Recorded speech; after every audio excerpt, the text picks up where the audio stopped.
ہر شخص خوش رہنے کے لیے پریشان ہے۔ دنیا کی تمام الجھنیں ختم ہو سکتی ہیں اگر جاہل خاموش رہے اور عالم حق بولنے لگے۔ اپنی اچھائی کو ثابت نہ کرو، وقت ایک دن اسے خود ثابت کر دے گا۔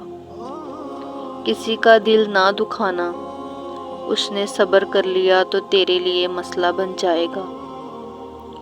دنیا میں جو کاشت کرو گے، آخرت میں وہی کاٹو گے۔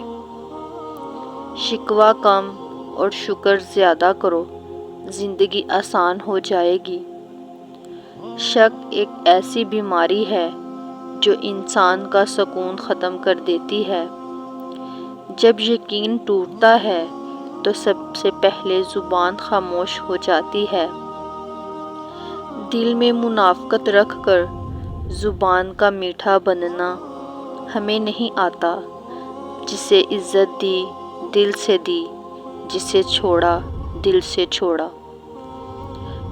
جو لوگ زندگی میں خود کچھ نہیں کرتے، وہ یا تو دوسروں پر ہنستے یا تنقید کرتے یا پھر سارا وقت غیبت کرنے میں لگا دیتے ہیں۔ کسی کی نرمی کو اس کی کمزوری نہ سمجھو۔ اگر وہ سر جھکا کر چلتا ہے تو صرف خدا کے خوف سے۔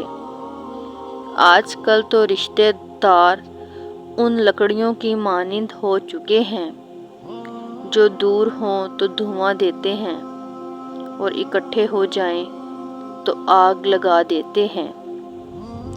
دشمن بنانے کے لیے ضروری نہیں کہ آپ کسی سے لڑائی کریں، بس حق اور سچ بولیں۔ بے شمار دشمن آپ کو اپنے ہی خاندان میں مل جائیں گے۔ ایسے مکار اور فسادی شخص سے ہمیشہ محتاط رہو جو کسی کے پاس بھی بیٹھے اس سے غیر موجود شخص کی چغلی کرے اور اپنے آپ کو نیک ظاہر کرے۔